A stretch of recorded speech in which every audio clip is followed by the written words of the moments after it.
നടന്ന് നടന്ന് ആലുവെന്ന് അടിച്ചു പോയി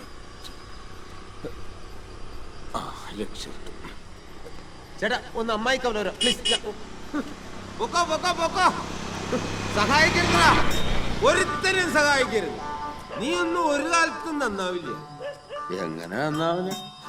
ഒരുത്തൻ ചാവാൻ കിടക്കുമ്പോഴും അവന്റെ ഫോട്ടോ എടുത്ത് രസിക്കലല്ലേ നമ്മുടെ സംസ്കാരം. പിന്നെ എങ്ങനെ ഈ നാട് നന്നാവും?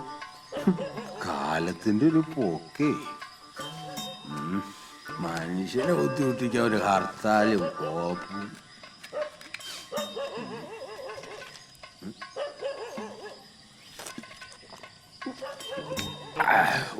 ഇതിനൊന്നും ഹർത്താലില്ലേ?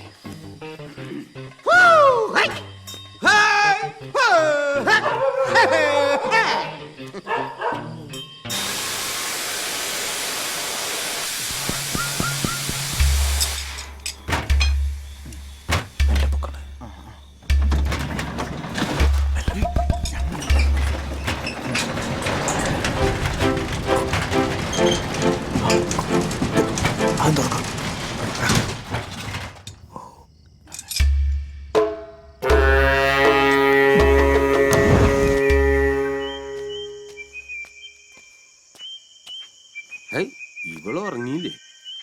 ഇനി സ്റ്റേണാവാ. ഹലോ പറയടി. നിങ്ങൾ ഇത് ഏത് മറ്റടുത്ത് പോയി കിടക്ക? മണി 11:30. ഭക്ഷണം വല്ലതും വാങ്ങിച്ചിട്ടോ? ഹർത്താലല്ലേ, കടയടച്ചിരിക്കല്ലേ.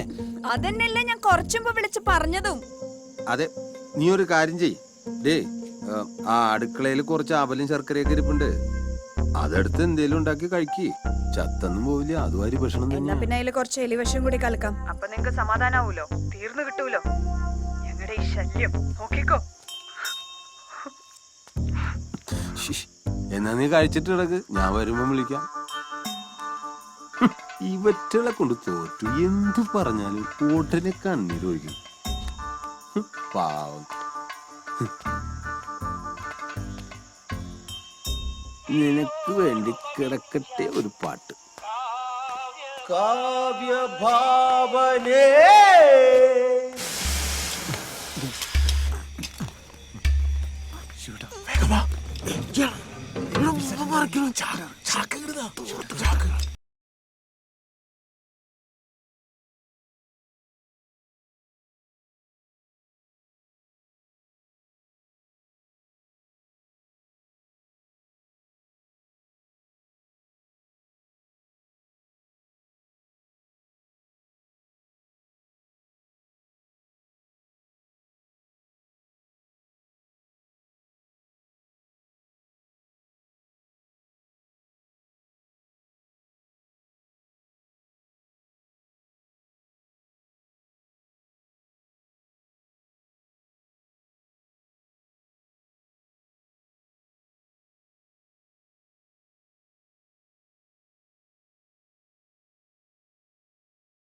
ശിവേട്ടാ ഇങ്ങനെയൊക്കെ ഓരോന്ന് പഠിക്കുന്നു.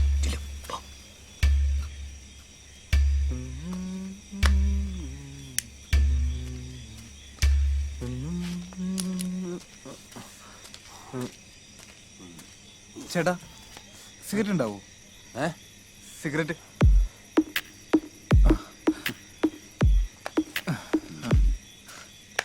ഇല്ല. ഞാൻ പെട്ടിക്കട.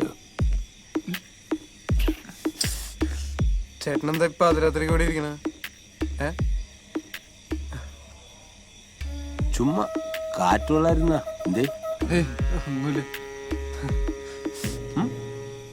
ഈ സ്ഥലം അത്ര പന്തിയല്ല, കള്ളന്മാര് പിടിച്ചോരിക്കാരൊക്കെ ഉള്ളതാ. വീടെത്തോ നോക്കോ. കയ്യില് കാശുള്ളവനല്ലടാ കള്ളനെ പേടിക്കേണ്ട ആവശ്യമുള്ളൂ. നീന്റെ പണിയോക്കടാക്ക. വേഗം വീട്ടിലെത്തിക്കോ, അല്ലെങ്കിൽ കഴുത്തിന് മേലെ തല കാണില്ലേ.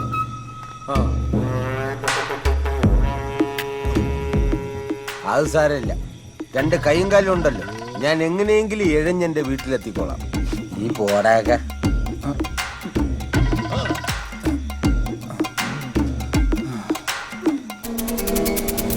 ചേട്ടനെന്താ പറഞ്ഞാ മനസ്സിലാവില്ലേ?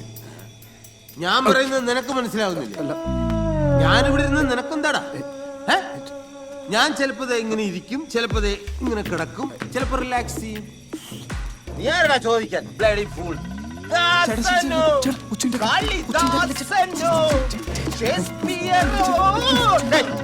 തുടരുത്.